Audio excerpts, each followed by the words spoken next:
Wassalatu wassalam ala asyrafil anbiya'i wal mursalin wa ala alihi wa sahbihi ajma'in. Subhanaka la ilma lana illa ma 'allamtana innaka antal alimul hakim. Rabbi shrah li sadri wa yassir li amri wahlul 'uqdatam min lisani yafqahu qawli. Amma ba'd. Alhamdulillah ala ni'matil Islam, alhamdulillah ala ni'matil iman, wa kafa biha min ni'mah. Alhamdulillah, segala puji bagi Allah Subhanahu wa ta'ala yang menghadirkan kita, mendudukkan kita, menjadikan kita hamba-hamba yang di hari-hari kita diberi banyak tambahan hidayah serta inayah. Dikasih sama Allah ta'ala rezeki untuk beribadah, dikasih rezeki oleh Allah ta'ala untuk berkhidmat, diberi oleh Allah ta'ala berbagai macam perkara yang dengan perkara-perkara tersebut kita berharap mendapatkan surganya Allah ta'ala, berharap mendapatkan kebaikan dunia akhirat kita, berharap mendapatkan pengampunan, mendapatkan rahmat, mendapatkan anugerah, mendapatkan segala sesuatu yang menjadi perkara-perkara yang Allah ta'ala hadiahkan hanya kepada hamba-hamba tercintanya, hanya kepada hamba-hamba yang Allah ta'ala inginkan kebaikan bagi mereka. Mayuridillahu bihi khairan yufaqihu fiddin. Seringkali saya ingatkan bahwasanya mereka-mereka yang diinginkan kebaikan oleh Allah ta'ala, jalan pertama, jalan utama, jalan yang pasti mereka tapaki adalah jalan-jalan keilmuan. Gak ada satupun orang yang dijadikan baik sama Allah ta'ala kecuali difahamkan tentang agama kepada mereka, difahamkan tentang kedudukan Tuhannya, difahamkan tentang kedudukan nabinya, difahamkan tentang realita hidup di dunia ini hanyalah sebuah perjalanan kecil menuju perjalanan yang sangat panjang, sangat berat, sangat sulit di akhiratnya Allah Subhanahu wa ta'ala. Maka jangan sampai kita gadaikan yang pendek ini menjadi sesuatu yang kita nggak bisa bersabar di atasnya, sehingga akhirat kita mendapatkan banyak bahaya. Oke, bersabarlah Bu di dalam kebaikan, bersabarlah di dalam keistiqomahan, bersabarlah di dalam peribadatan, karena yang kita lalui ini hanya sesuatu yang pendek sekali kalau dibandingkan akhiratnya Allah Subhanahu wa ta'ala. Jadi orang-orang yang paling merugi adalah mereka-mereka yang nggak mau berusaha di dunia, karena ketika mereka nggak berusaha di dunia, akhiratnya keteteran semuanya. Oke, jadi kita minta sama Allah ta'ala semoga dengan berkahnya majelis ini, dengan berkahnya duduk kita di sini, dengan berkahnya apa yang jenengan baca mulai dari pagi tadi, Allah ta'ala mengangkat derajat kita semuanya, Allah ta'ala mengampuni kita semuanya, Allah ta'ala memberi kita rezeki dunia akhirat, memberi kita perkara-perkara indah seperti yang Allah ta'ala berikan kepada hamba-hamba terbaiknya. Kita lanjutkan kembali pembahasan kita di dalam kitab Khuluquna. Hampir 2 bulan kayaknya saya nggak kesini, gitu. Paling carry nih saya masuk sini, gitu. Jadi mau berangkat ada aja, gitu. Minggu kemarin sudah mau berangkat, tapi ternyata sayanya yang nggak kuat berangkat, gitu. Karena baru datang dari Solo itu nyampe Tulungagung subuh. Jadi pertama begitu dibangunin sama ini Mbak Isti yang jemput sudah ada di depan, saya baru dibangunin. Setelah itu saya bangun, yang pertama saya telepon Sayyidah Fatimah. Sayyidah Fatimah di mana? Saya nungguin jemputan. Ya sudah, kamu aja yang ngaji, saya tak pray dulu. Saya minta maaf Bu, jadi istilahnya hal-hal yang semacam itu atau yang seperti itu masih banyak mempengaruhi diri saya. Jadi saya mohon maaf, dan juga mohon maaf yang besar lah istilahnya. Kita lanjutkan pembahasan kita tentang kitab Khuluquna. Oh iya, Sayyidah Fatimah hari ini sakit, jadi beliau tidak bisa hadir di tengah-tengah kita. Mungkin dikasih kesehatan sama Allah, biar bisa banyak bantuin saya. Kita lanjutkan pembahasan kita di dalam kitab Khuluquna ila an qala al-mu'allif rahimahullahu taala wa nafa'ana bihi bi ulumi fid dharain amin.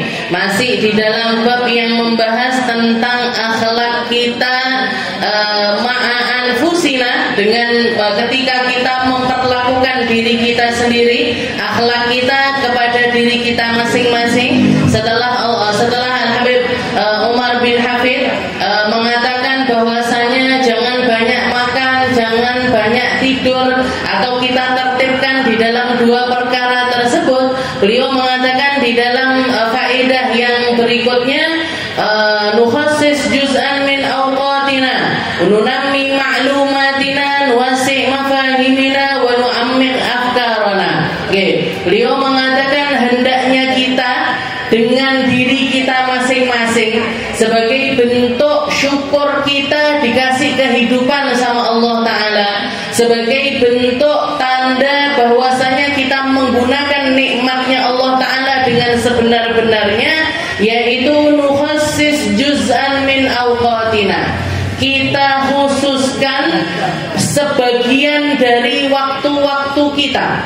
Nukhassis, kita khususkan juz'an min awqatina, sebagian dari waktu-waktu kita. Untuk apa?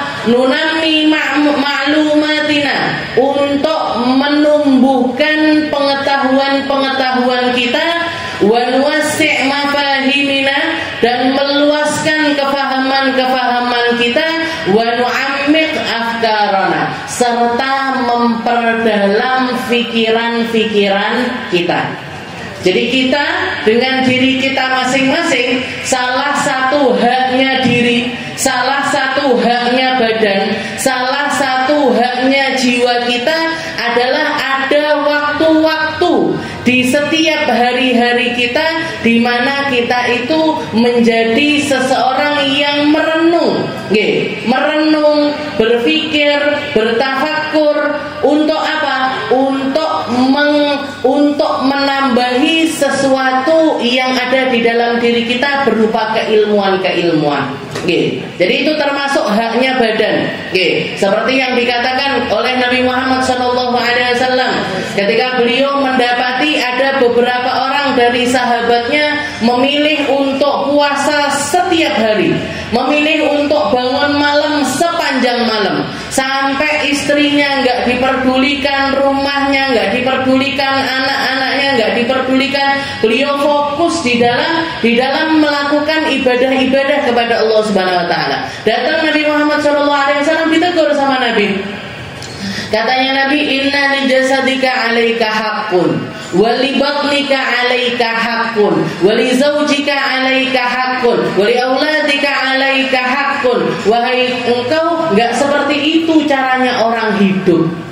Tidak seperti itu caranya orang beribadah kepada Allah Ta'ala. Badanmu punya hak atas dirimu, matamu punya hak atas dirimu, istrimu punya hak atas dirimu, anak-anakmu punya hak atas dirimu, rumahmu punya hak atas dirimu. Maka kamu harus memperlakukan masing-masing itu sesuai dengan haknya mereka masing-masing. Salah satu haknya badan, selain dikasih makanan perut, Bu, selain dikasih nutrisi perut, selain dikasih vitaminnya perut. Kalau jenengan biasa hidup sehat, makanannya ditata, proteinnya sehari saya harus sekian gram, sayurnya harus sekian, karbohidratnya sekian.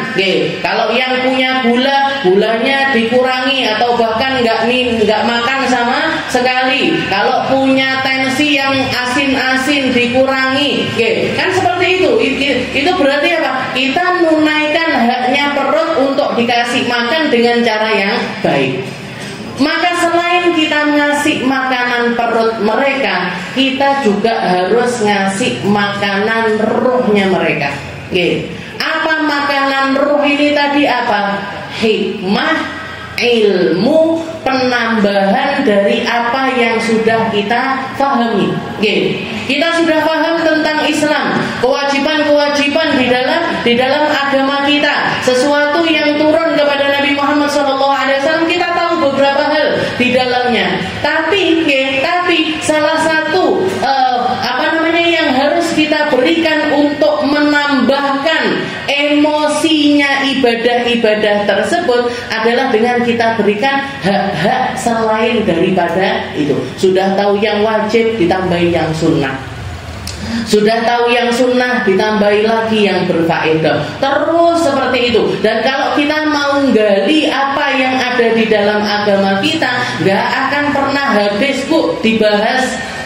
Kitab Khuluquna ini yang jenengan pegang ini kitab kecil. Saya tadi ngelihat karena pengen tahu sampai mana, karena saya sendiri sudah agak lupa 2 bulan yang lalu ini kajiannya. Maka saya buka. Alhamdulillah saya punya YouTube channel. Di situ ada playlistnya. Ada saya urutkan. Kajian di sini, ngaji kitab ini itu sudah ditata rapi sama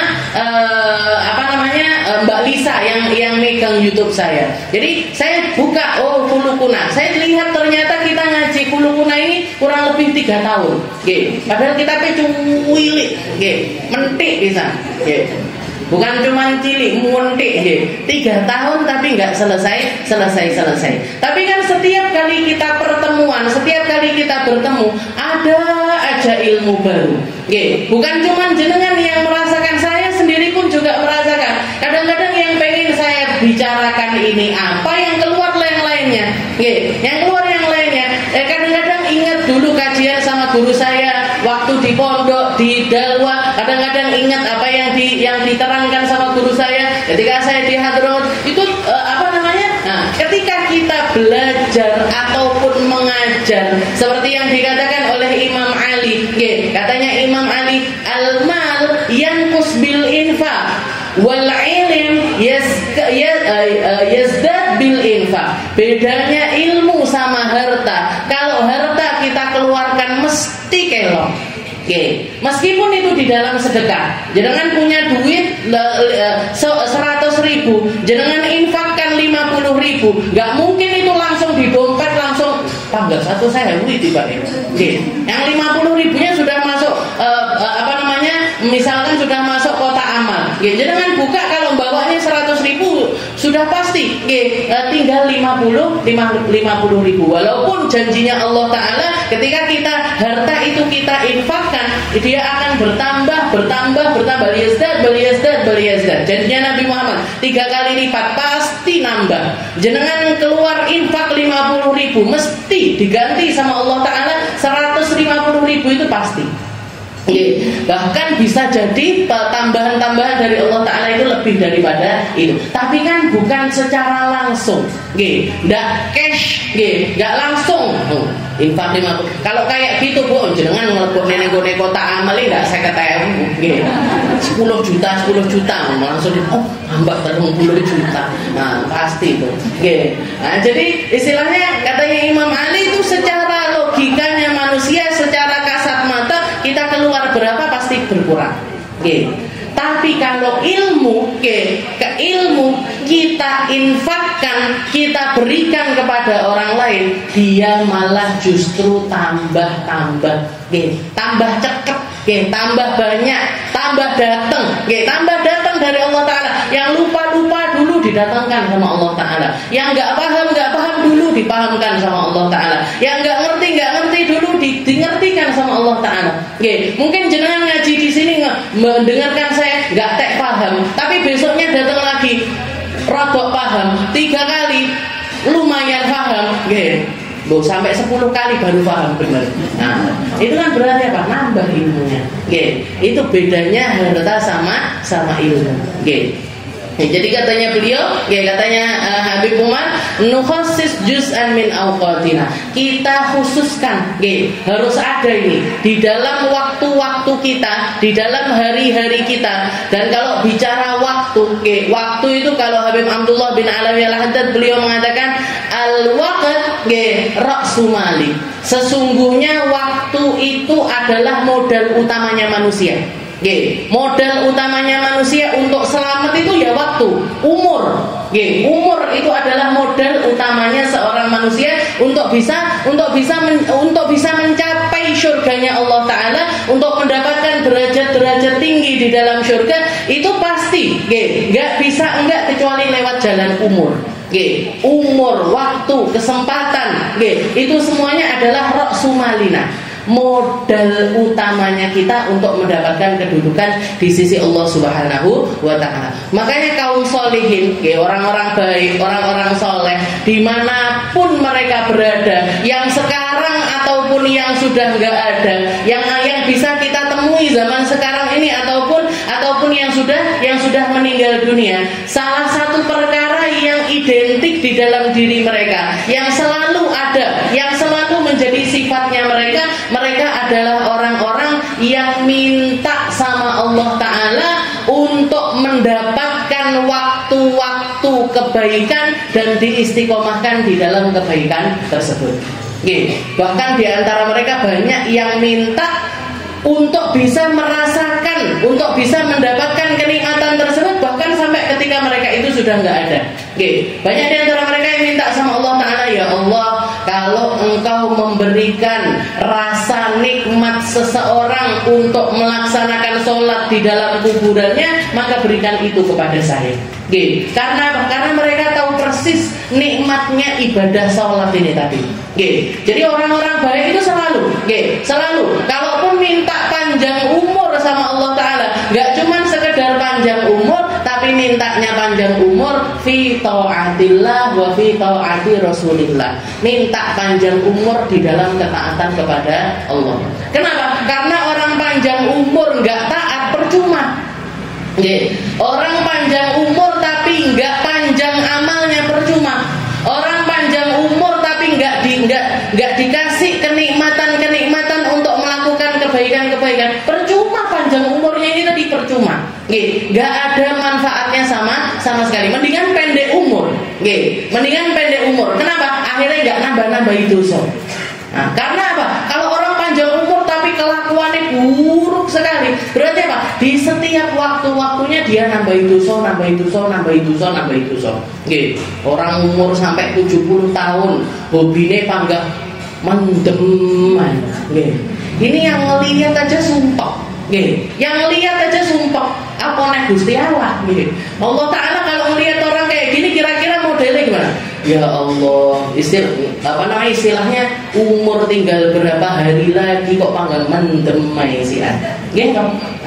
Tapi kalau melihat orang-orang yang panjang umurnya tapi mereka penuh dengan kebaikan, sholat jamaahan, sedekah, baik sama keluarga, baik ibadahnya dan lain sebagainya. Nah ini sumbut ini. Sumbut tahu nih, sumbut istilahnya panjang umurnya, penuh dengan kebaikan, penuh dengan pahala, penuh dengan rahmat, dia akan memanen semuanya nanti di sisi Allah Subhanahu wa Ta'ala. Makanya dikatakan pernah di zaman Nabi itu ada dua orang sahabat dekat banget. Yang satu itu rajin ibadah, yang satu nggak terlalu rajin ibadah. Yang satu rajin ibadah, yang satunya lagi nggak terlalu rajin. Istilahnya bukan orang yang buruk tapi nggak rajin-rajin banget. Nggak seperti temennya lah, nggak seperti sahabatnya. Maka dikatakan sahabat yang rajin ini meninggal dunia. Yang sahabat yang rajin ini tadi meninggal dunia. Setahun kemudian, yang sahabatnya yang satunya meninggal dunia. Ada beberapa orang dari sahabat, ada salah seorang sahabatnya Nabi mimpi yang keadaannya biasa-biasa saja ini, ternyata kedudukannya di sisi Allah Ta'ala itu lebih tinggi dibandingkan yang satunya. Atau istilahnya dia dapat tempat di kuburannya itu lebih bagus dibandingkan sahabat yang satunya. Ditanyakan kepada Nabi Muhammad SAW, ya Rasul, yang ini loh lebih rajin dibandingkan yang satunya, tapi kenapa dia dapat pahala lebih tinggi, dapat pahala lebih banyak dibandingkan sahabat yang mendahului dia? Katanya Nabi Muhammad, kenapa kok kalian harus heran? Kenapa kalian itu heran sama kejadian tersebut? Bukankah di dalam 1 tahun itu, perbedaan usia 1 tahun itu, dia mendapatkan jatah sholat lebih banyak, Dia ketemu sama Ramadan walaupun cuma 1 tahun. Dia ketemu bisa melakukan kebaikan macam-macam di dalam 1 tahun tersebut, maka nggak heran kalau yang satunya ini kedudukannya lebih tinggi dibandingkan yang lainnya. Oke. Makanya salah satu tips dari para ulama, kalau kita melihat orang yang lebih sepuh daripada kita, untuk husnudon sama mereka, untuk bisa melihat kebaikannya mereka, untuk bisa menghormati mereka, pakai satu cara aja cukup. Pakai satu cara aja cukup. Apa itu? Ya Allah, orang ini ketemu sholat lebih banyak daripada saya. Maka pantas kalau dia itu saya hormati. Kalau melihat yang lebih kecil daripada kita ya Allah, ini orang lebih dikit dosanya daripada saya. Jadi kalau sama yang kecil kita lihat dosanya, dosa saya pasti lebih banyak daripada yang muda-muda ini tadi.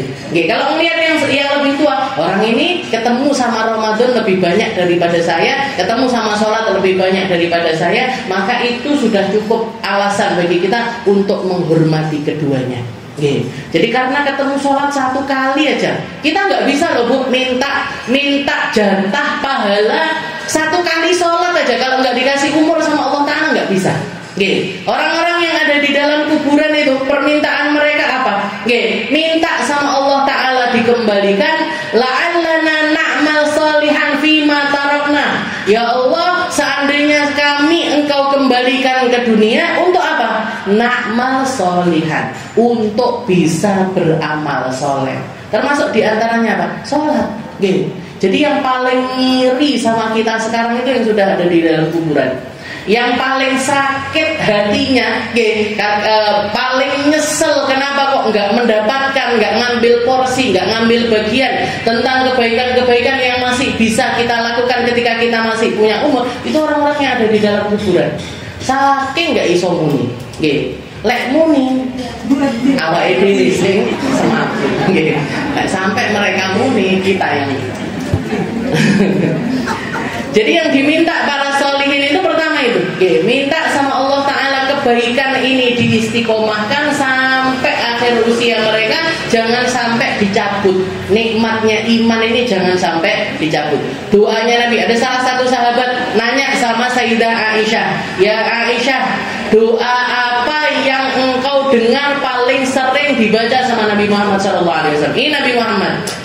Doa apa yang engkau dengar doa tersebut paling sering dibaca sama Rasulullah SAW?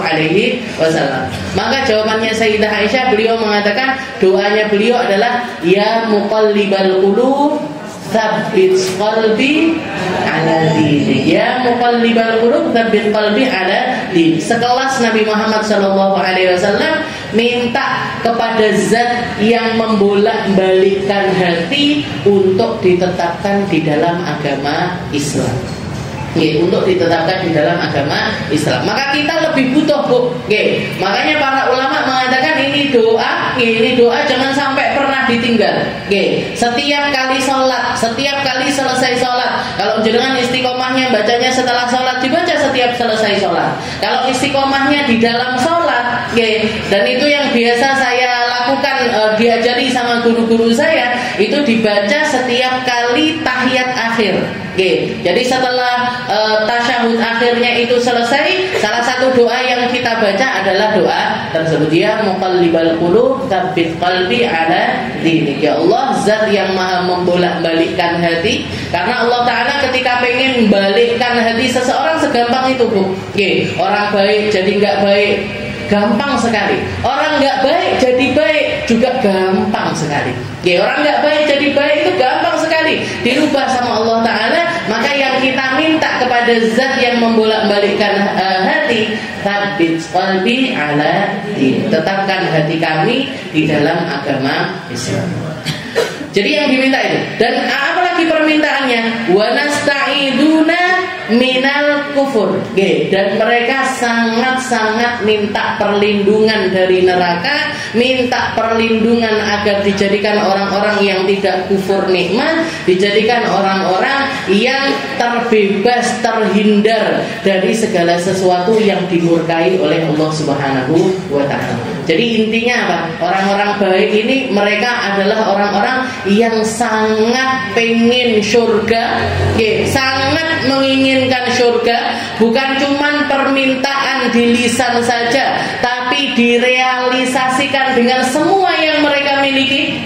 Hartanya dipakai kebaikan, umurnya dipakai kebaikan, ilmunya dipakai kebaikan, badannya dipergunakan semaksimal mungkin untuk melakukan berbagai macam kebaikan. Saya kemarin sempat dengarkan podcastnya guru saya, Habib Umar. Saya sendiri kaget ketika melihat beliau mau masuk di dalam podcast, mau masuk di dalam interview secara pribadi sama salah satu artis Indonesia yang punya podcast paling besar, mungkin beliau datang ke situ, Habib Umar sama Habib Jindan di podcastnya Deddy Kobusher.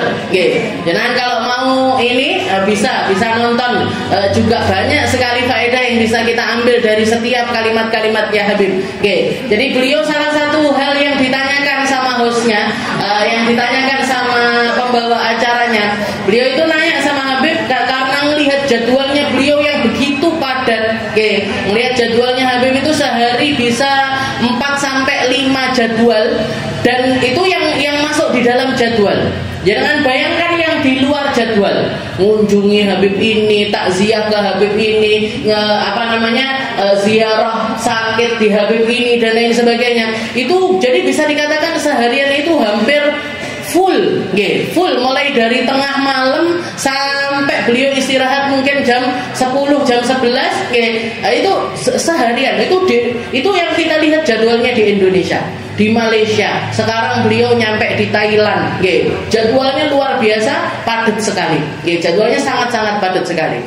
Ini hostnya itu bilang sama Habib, saya itu orang tukang olahraga, nge-gym, makan sehat, olahraga luar biasa, renang ini itu dan lain sebagainya.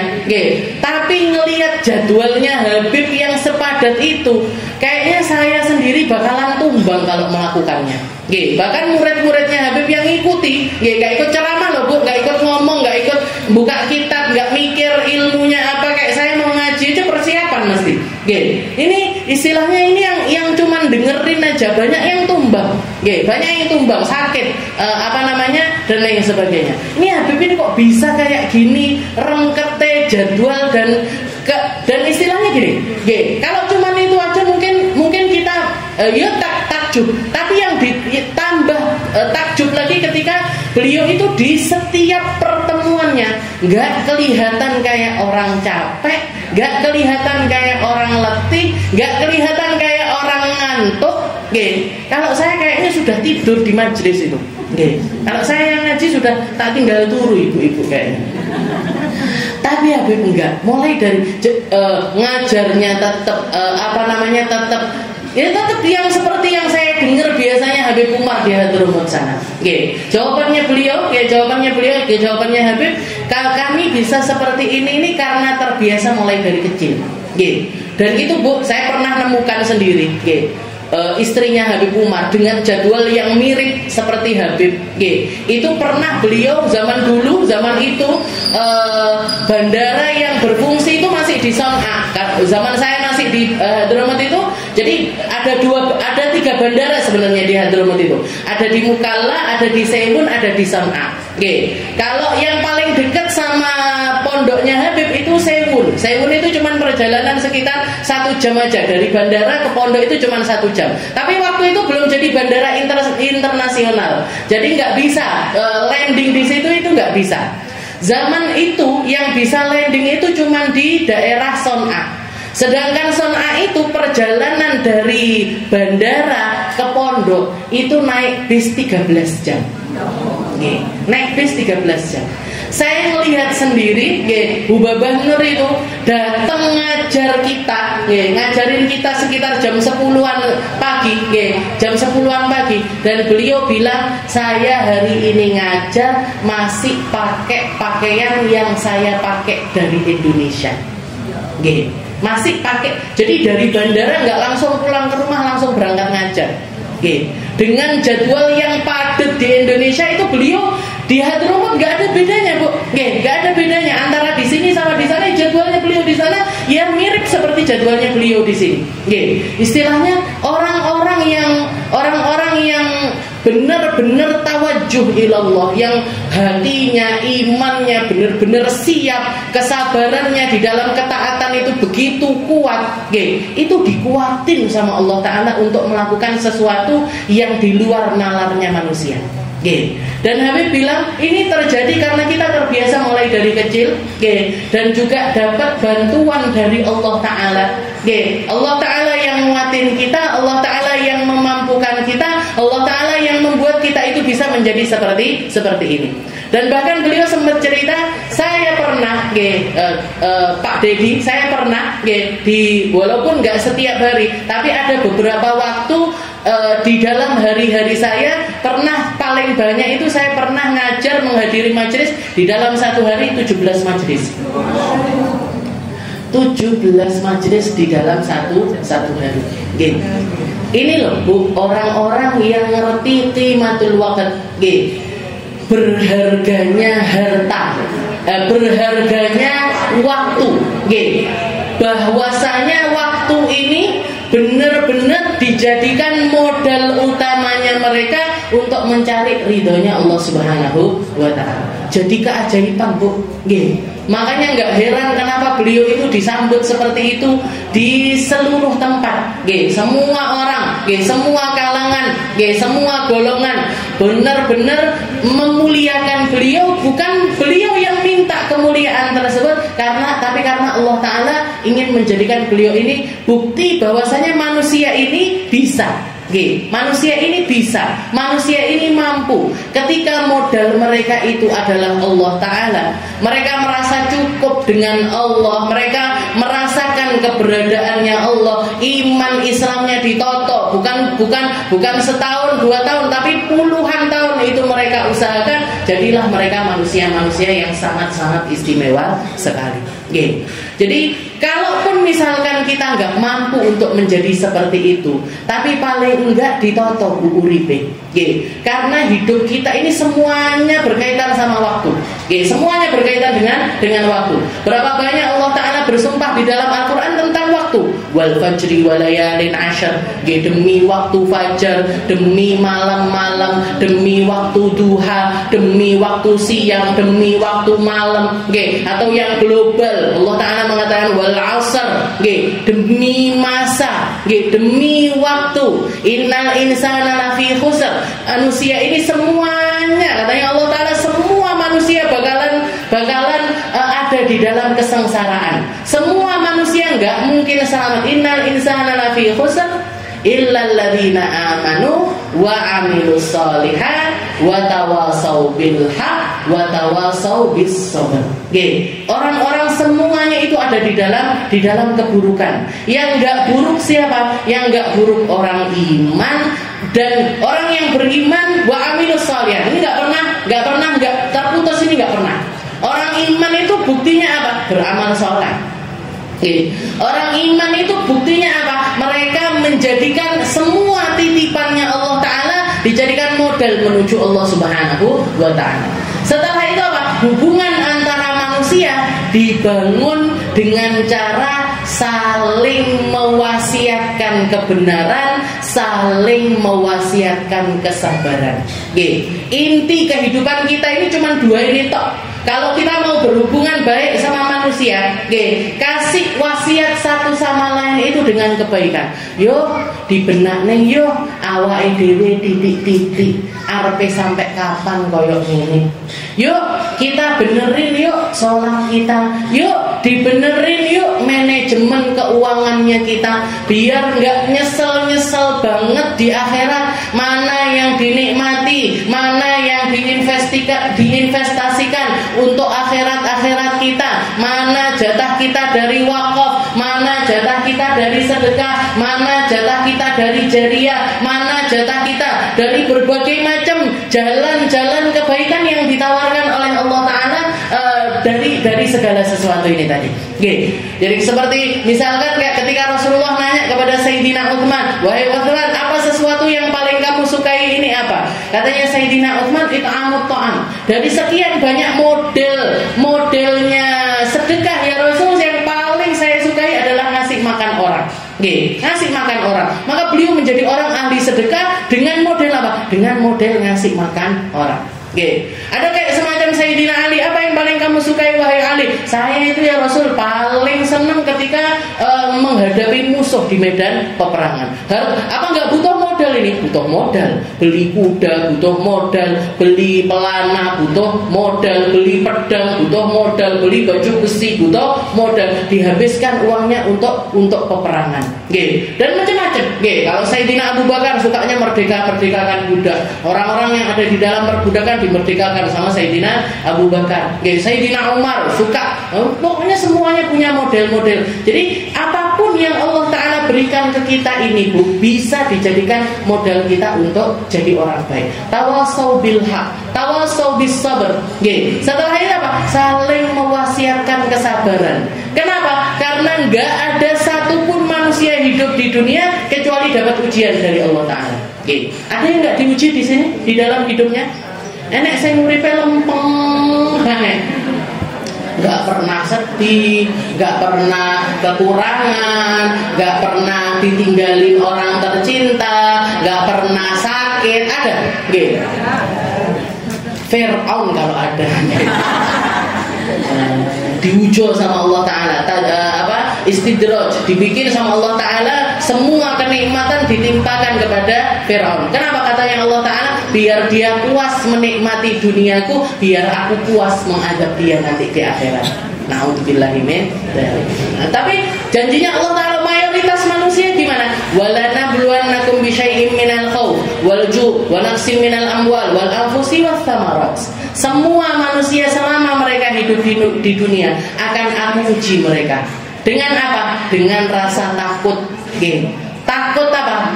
Takut bojone mlayu, takut anaknya nggak lulus ujian, takut kalau misalkan masa depan saya nanti gimana dan lain sebagainya. Oke, ujian pertamanya manusia yang pasti semua orang itu dapat. Oke, lana belum bisa minal khauf wal ju' dan juga rasa lapar.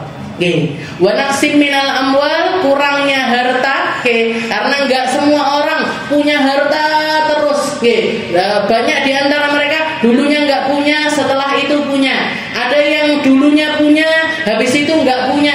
Ada yang punya, kemudian nggak punya, habis itu punya lagi. Macam-macam. Oke, modelnya manusia. Kenapa? Karena hidup seperti itu memang. Oke, seperti itu. Naqsim minal amwal wal anfusi wath thamarat. Ditinggal orang-orang tercinta, ditinggal suami, ditinggal anak, ditinggal orang tua, semuanya bakalan merasakan hal yang semacam itu. Makanya untuk hubungan satu sama lain ini kita butuh yang namanya tawasau bis sabr, saling mewasiatkan kesabaran. Ayo sabar yuk kuat yuk. Ayo kita jadi orang-orang yang menjalani kehidupan ini penuh dengan kesabaran seperti sabarnya Nabi Muhammad Sallallahu Alaihi Wasallam. Nabi Muhammad diuji juga, Bu. Sekelas Nabi Muhammad diuji dengan semua ujian tersebut. Bahkan ujiannya Nabi tentang hal-hal yang semacam ini di atas rata-rata. Di atas rata-rata. Nggak sebanding sama takutnya kita itu, nggak sebanding. Nggak sebanding dengan keadaannya kita itu, nggak sebanding. Itu pun Nabi Muhammad mendapatkan hal yang semacam. Jadi mukhasis juz'an min awqatina. Jadi waktu itu sangat-sangat berharga sekali. Makanya Allah Ta'ala bersumpah dengannya. Nabi Muhammad sangat mewanti-wantikan hal tersebut. Dan kalau kita lihat waktu-waktu kita ini juga semuanya ditata sama Allah Ta'ala. Subuh, duhur, asar, maghrib, isya. Jangan bayangkan kalau kita nggak punya sholat 5 waktu ini. Kalau kita nggak punya sholat 5 waktu ini, apa yang jadi rem-remnya kita untuk menata kehidupan kita? Kita pagi nih, pagi, saya ngaji Khadijah, saya ngaji di Khadijatul Kubro. Salah satu alasannya apa? Karo ngenteni dhuwur pisan. Timbangane leh-lehane ngomah tak ngaji, nanti pulang pas itu, pulang siap-siap wudu dan lain sebagainya, siap-siap masuk waktu duhur. Habis itu mungkin mau istirahat dan lain sebagainya. Ditata sama Allah Ta'ala hidup kita pagi, siang, sore, malam. Kenapa? Karena manusia kalau nggak nata nata hidupnya, enggak nata hidupnya, keteteran kabeh, dia enggak akan dapat porsi-porsi kebaikan secara nyata kalau tidak diperlakukan seperti itu oleh Allah Subhanahu wa taala. Nukhasis juz'an min awqatina. Ngapain nih kita ini? Di dalam waktu-waktu tersebut yang harus kita berikan jatahnya apa? Nunami ma'lumatina. Ditambahi ilmunya, ditambahi, Bu.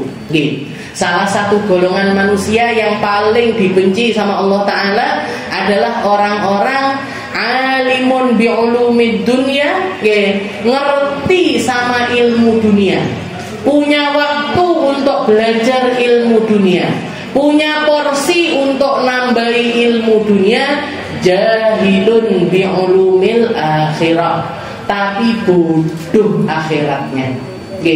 Ini salah satu golongan manusia yang dimurkai sama Allah Ta'ala adalah mereka-mereka yang pinter tentang ilmu dunia, bodoh tentang ilmu akhirat. Kalau diomongin tentang akhirat, ndak enek waktu, aku repot.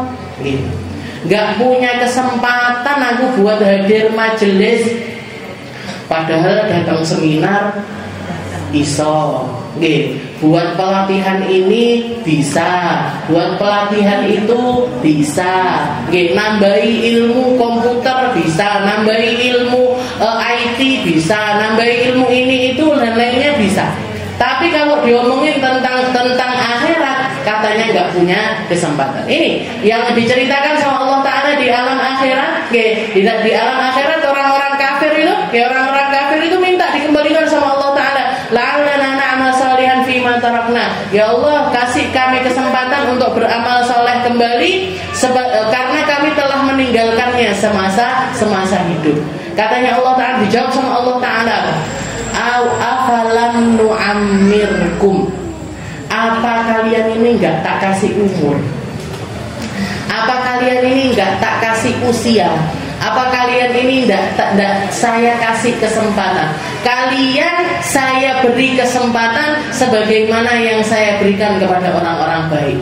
Hari kalian sama. Orang-orang baik 24 jam, kalian juga 24 jam. Orang-orang baik sempat sholat, kalian gak sempat sholat. Mereka sempat sedekah, kalian gak sempat sedekah. Mereka sempat puasa, kalian gak sempat puasa. Mereka sempat berbakti sama orang tua, kalian gak sempat berbakti sama orang tua. Mereka sempat silaturahim, kalian gak sempat silaturahim. 24 jamnya sama. Kenapa mereka sempat, kalian gak sempat? Kalau sekarang kalian saya kembalikan ke alam dunia, bukankah saya nggak adil sama orang-orang yang sudah melakukan kebaikan-kebaikan ini tadi? Makanya katanya Allah Ta'ala, afalam nu'ammirkum, apa kalian nggak tak kasih umur? Kalian sudah aku beri umur sebagaimana yang aku berikan kepada mereka. Makanya nunami ma'lumatina, ditambahi. Dan ilmu itu, ilmu hikmah, pembelajaran itu nutrisinya hati. Sebagaimana kita kalau nggak makan 3 hari itu mati, bahkan saya baru tahu setelah ngikuti beritanya niku pesantren yang ambruk itu, ternyata golden time-nya atau waktu keemasannya yang kemungkinan orang-orang di bawahnya itu masih hidup kan 72 jam. 72 jam itu kan berarti sekitar 3 harian. Sekitar 3 hari. Kenapa? Karena logikanya mereka orang-orang di bawah reruntuhan ini, mereka masih bisa bertahan hidup itu maksimal 3 hari. Orang nggak minum sampai 3 hari itu biasanya pasti nggak selamat. Orang sampai lebih dari 3 hari kok nggak dapat asupan sama sekali, nggak minum.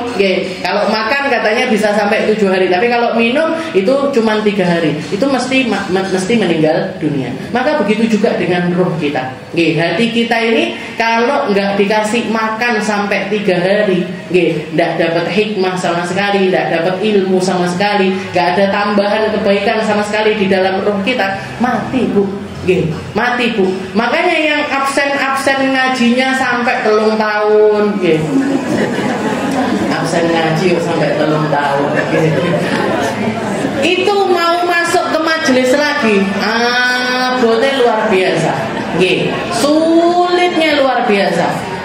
Makanya jenengan yang sudah rutin, Bu, Salah satu hal yang dipakai yang harusnya kita lakukan di dalam ngopeni ruh ini tadi, jangan dilepaskan, jangan dilepaskan. Karena itu tadi, kalau jenengan melepaskannya, mau mulai lagi itu berat sekali. Bukan nggak bisa, tapi hatinya yang berat.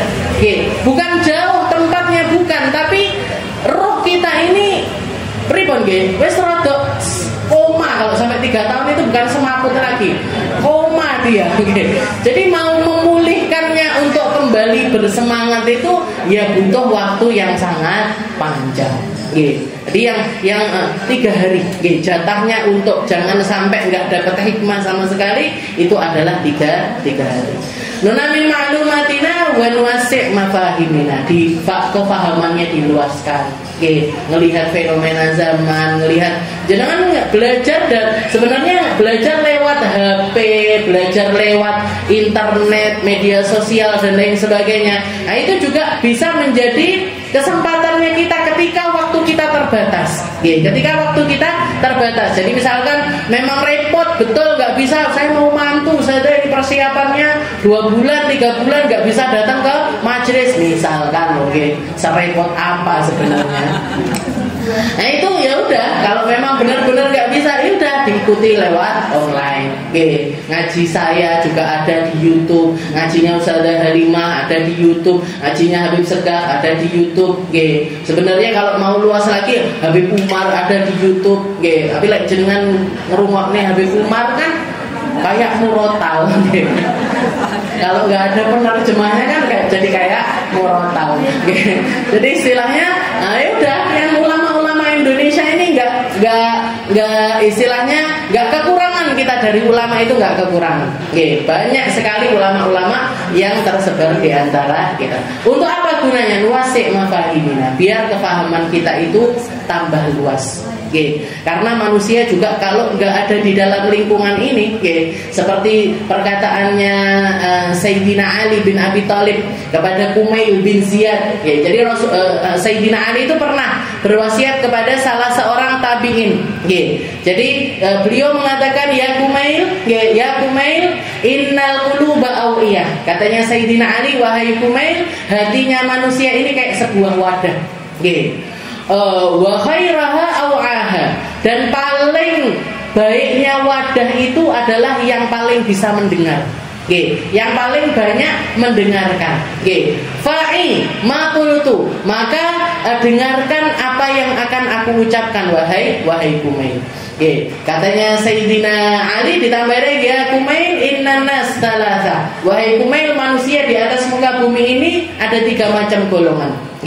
Yang pertama alimun rabbani, yang pertama adalah orang alim, yang kealimannya ini orang yang berilmu, yang dengan keilmuannya ini nyambung dengan Allah Subhanahu wa ta'ala. Ilmunya bikin dia tambah taat, ilmunya bikin dia orang yang baik, ilmunya membuat dia menjadi orang yang bertakwa kepada Allah ta'ala. Alimun rabbani. Kalau kita nggak dapat kesempatan untuk menjadi seorang alim au muta'allim, maka jadilah orang yang belajar. Kalau kamu bukan pengajar, maka jadilah pelajar. Seumur hidup harus jadi 2 golongan ini. Kenapa? Karena kalau kita nggak ngikatkan diri di dalam 2 golongan ini, kita akan masuk di dalam golongan ketiga. Golongan ketiga apa katanya Sayyidina Ali? Auhamajun. Kalau kamu nggak masuk di dalam golongan ini, yang 2 ini yang selamat, yang 1 nggak mungkin selamat. Apa itu? Hamajun. Orang-orang yang nggak memiliki sandaran yang kuat, nggak memiliki ikatan yang kuat, sehingga mereka akan mendengar dari segala arah. Mereka akan mendengar dari segala arah, hidupnya mereka kering, seperti kemana arah angin membawa mereka akan ikut. Anginnya ngalor melok ngalor, anginnya ngidul melok ngidul. Bener nggih? Sana ngalor. Oh, salah. Ngidul nggih. Anginnya ngidul, mereka ikut ngidul. Mereka anginnya ke kulon, ikut ke kulon. Ke kanan, ke utara, ke selatan ikut. Nggih. Jadi orang kalau nggak punya ikatan majelis, Bu, nggak punya guru, nggak punya mursyid, nggak punya orang-orang yang bimbing mereka menuju Allah Subhanahu wa taala, hidupnya itu terombang-ambing. Yang lagi ngetren sekarang bajunya kayak gini, melo kabeh. Yang lagi ngetren sekarang kulineran kesana kemari, ikut. Tamasya kesini, melo. Ada kabar kayak gini, ikut. Artis ini yang lagi viral, nimbrung semua di situ. Artis ini pegatan, nimbrung semua di situ. Artis ini nimbrung di tempat-tempat yang semacam itu. Akhirnya apa? Akhirnya habis umurnya di dalam perkara-perkara lalai semacam itu, nggak sempat ngamal, nggak sempat beramal, nggak sempat menyelamatkan surganya, nggak sempat menyelamatkan kuburnya, nggak sempat menyelamatkan siratnya dan lain sebagainya. Timbangan amalnya minim. Kebanyakan hidupnya manusia, dan mereka orang yang paling gampang diombang-ambingkan ini golongan ini tadi. Karena nggak punya pijakan, karena nggak punya sandaran, gampang banget dikasih kabar kayak gini, melo, dikasih hoax kayak gini, ikut, dikasih kabar burung kayak gini, ikut, dihasut, kena hasutan, adu domba, kena adu domba. Ini golongan yang ketiga ini tadi. Jangan sampai kita masuk di dalam golongan yang semacam itu. Caranya nuwasi mafahimina, kefahamannya diluaskan, wa nu'ammik afkarana, dan ditambahi pikirannya, dijeruk nih. Jadi biar kita jadi orang-orang yang mikirnya itu benar. Jadi orang-orang yang nggak gampang baper. Jadi orang-orang yang tahu persis kemana tujuan kita, bagaimana cara mencapainya, harus apa kita ketika menuju ke sana. Nah itu yang kita pelajari, dan itu semuanya ada di dalam warisannya Nabi kita Nabi Muhammad Sallallahu Alaihi Wasallam. Mungkin digampangkan sama Allah Ta'ala, dipahamkan sama Allah Ta'ala, dimengertikan sama Allah Ta'ala, sehingga berlalu dari setiap kesempatan kita, setiap waktu kita, setiap umur kita dimampukan untuk menghabiskannya di dalam kebaikan. Kita, orang tua kita, anak cucu kita, semua orang yang kita sayangi dijaga sama Allah Ta'ala dari segala keburukan, ditambahi keindahan di dalam dirinya, ditambahi iman Islamnya di dalam dirinya, dijauhkan dari bala, dari musibah, dari rusaknya zaman, dari rusaknya akidah, dari rusaknya pemikiran yang terjadi di zaman sekarang ini, dijaga semuanya oleh Allah Subhanahu wa Ta'ala. Dan di akhir usia kita, semoga kita semuanya diberi sama Allah Ta'ala anugerah husnul khatimah, kematian yang baik, kematian yang indah, kematian yang penuh dengan ridho dari Allah Subhanahu wa Ta'ala. Ala hadhihi niyyah wa ala kulli niyatin salihah wa ila hadratin Nabi Muhammad sallallahu alaihi wasallam. Bismillahirrahmanirrahim.